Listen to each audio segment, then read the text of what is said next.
Hi guys, we've got another little emulation handheld to show you today that I've been sent, and it's the Miyoo Mini Plus, which is a new little handheld, and it's pretty awesome. Obviously I'm under no obligation to favourably review this, but I've been really enjoying using it, and I think it's a great one. So I'm going to show you kind of the packaging and the console and everything, and then what it can do. The console comes in this tidy little box which slides out.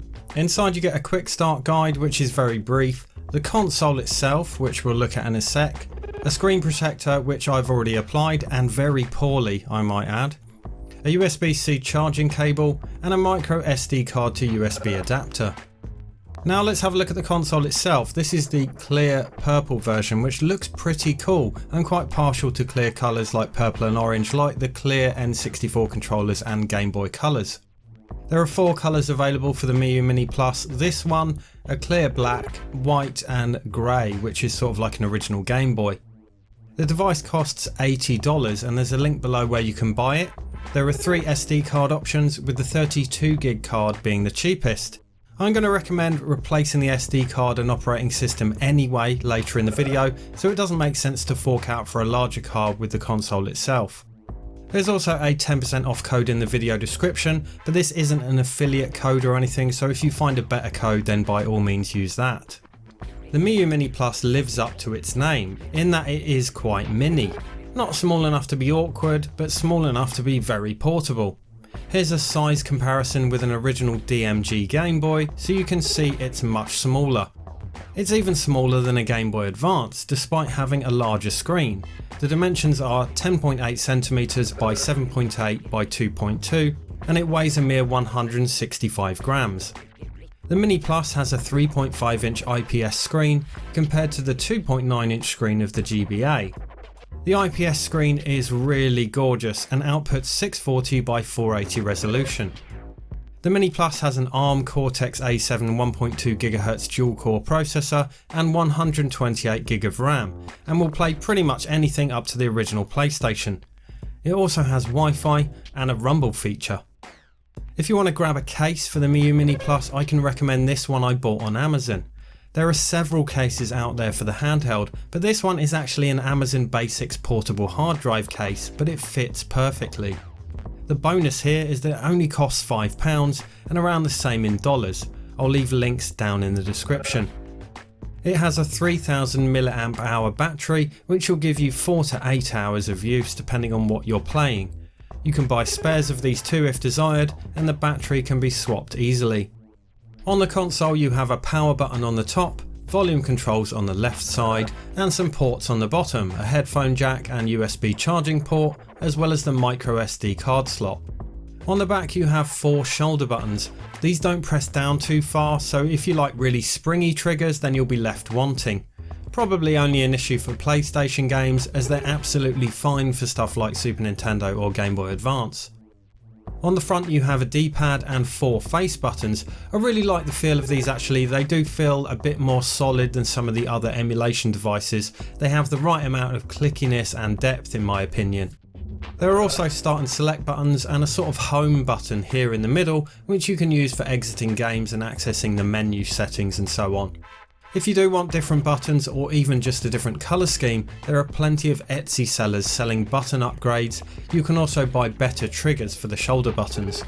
If you search Miyoo Mini Plus on Etsy you'll find loads, as well as custom stickers for the case and so on, so you can really customise your handheld. I am tempted to get different buttons, but it'd only be an aesthetic upgrade as I'm perfectly happy with the feel and functionality of these stock buttons. There's a speaker bottom right, which is absolutely fine for a handheld like this. It sounds pretty good as long as you don't crank it to a crazy volume, and I don't see why you would. And then the 3.5 inch IPS screen of course, and you can see here how poorly I've applied the screen protector. Thankfully you can't notice that when you're playing games. Now the console came with a 64GB SD card, but I'd recommend you buy a new SD for this. A good quality SD card is always a good thing to buy for these emulation handhelds. You'll get a more robust SD card and faster read and write speeds. I bought this 128GB SanDisk and it was only about 10 quid. On this new SD card I've loaded Onion OS, which is a far superior operating system. The version 4.2 beta now supports the Miyoo Mini Plus and it works very well indeed. If you're not the kind of person who wants to faff around with this stuff, then by all means use the SD card that comes with the console. It's fine and has plenty of systems and ROMs pre-installed for you to use. I'll show you both SD cards anyway so you can get a feel for them. We'll have a look at the supplied SD card first. It takes a few seconds to boot up. Here we have the main menu. You have Recents, Favourites, Games, RetroArch, Apps and Settings. I'm not going to go massively into this SD, but let's jump into the Games folder to have a look. There are plenty of systems on here, as well as a ton of arcade games, which I always say is a large part of the appeal of these handhelds. Choose a system, choose a game, and you're away. As I said, there are plenty of games included, but you can add your own ROMs by simply adding them to the respective folder on the SD. To exit a game, press the little home button in the centre and you get a menu where you can save or load save states and exit back to the main menu.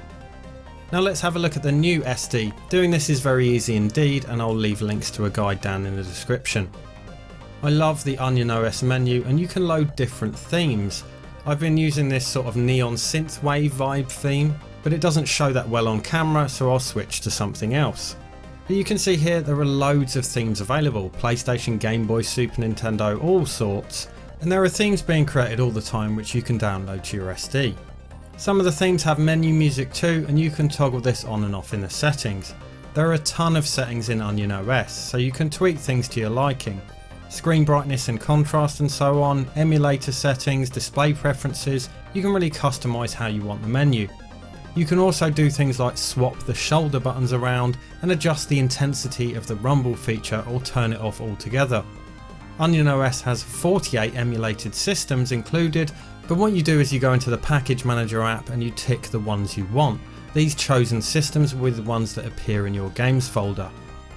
Again, pretty much everything up to PlayStation is here, even stuff like Virtual Boy and Game & Watch, which is pretty cool. Most systems are ready to go, but some might need BIOS files. This is as simple as downloading the BIOS files to the relevant folder on the SD, which is explained in the Onion OS setup guide. And you can change the core used for each system in the settings. Adding ROMs is easy, just stick them into the relevant systems folder in the ROMs folder on the SD card. Thumbnail images can be added to an images subfolder within each ROM folder, and these will then display as you go through your games lists. The latest version of Onion OS has a scraper, which is a brilliant touch. You'll need to connect the device to Wi-Fi, then just go to any games folder, press Y and scrape for artwork. This downloads art for each game, but you can add your own. You can see here in the GBA folder there are some that have been scraped and some that I've added myself, like this Advance Wars 2 box art. To add games to your favourites, press select, then add to favourites. These games will then show in your favourites on the main menu, and you can choose how you want these to display in the settings, for example sorting by system. Let's have a look at some of the games. I've added a load of my own ROMs to the SD card for this OS. One thing I really like is that everything displays at the correct aspect ratio. Looking at Neo Geo Pocket as an example, you can see it retains the original 160 by 152 ratio rather than trying to stretch it to fit the screen, and this is true of all the systems, although for some you can change it if desired. You can also download different bezels to your SD, and people are making some really cool ones, especially for the handhelds. Anytime you select a game, it jumps back into where you were the last time you played it, which is handy. Amiga and DOS games are available, but I've always had a nightmare setting these up on emulation devices, and to be honest, without a mouse it's largely pointless. ScumVM is actually pretty good, and as long as you don't mind moving the cursor with the D-pad, point and click games like Day of the Tentacle are quite playable. As I said, this doesn't have anything after PlayStation, but other emulation devices don't do that stuff very well, like Saturn and N64, but this does PlayStation games better than most, I think. Even 3D games, which can usually be quite sluggish on these handhelds, run really well, like Tekken. As previously mentioned, the Miyoo Mini Plus has a rumble feature which is quite cool, and you can turn it off in the settings or adjust the intensity. Super Nintendo and Mega Drive work a treat. Super Nintendo games with extra chips like F-Zero work well, and Mega Drive looks great. I've even loaded a couple of Mega Drive indie games like Demons of Asterborg and Xenocrisis, and they work fantastically too. This could be a good solution for people who want to buy and play the latest indie releases by buying the ROMs, but don't necessarily have the original consoles and or an EverDrive to play them on. Game Boy and Game Boy Advance look superb. I'm sure I'll be playing a lot of Advance Wars on this device. I like that the original Game Boy games retain their original colouring, which some handhelds and operating systems don't do that well, and there are settings to fine tune the colouring of the Game Boy screen as well.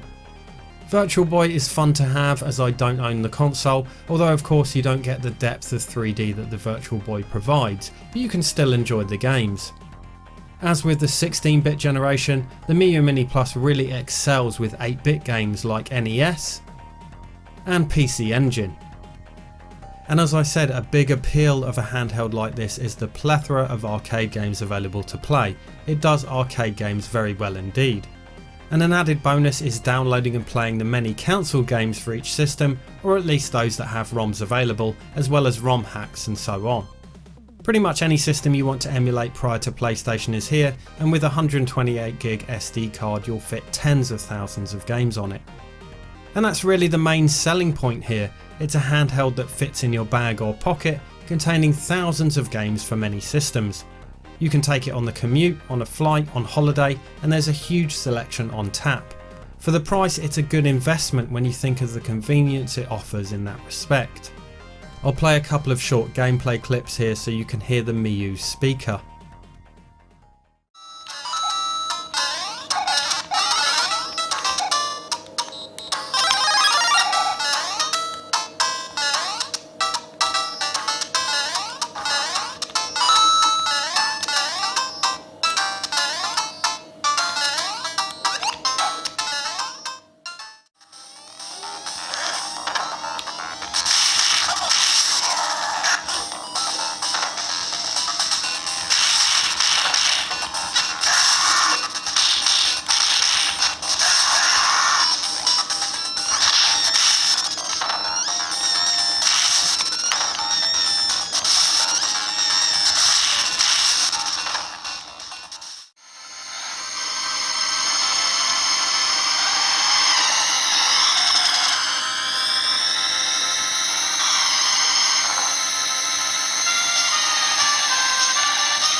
I've not had too much experience with these handheld emulation devices in recent years, but of those I've used, I think the Miyoo Mini Plus is probably one of the best. It's compact without being too small to hold, the menu and interface work exceptionally well with Onion OS installed, and it's not too expensive. Definitely recommend this one. Again, there's a link to buy in the description if you do fancy grabbing one. Thanks for watching.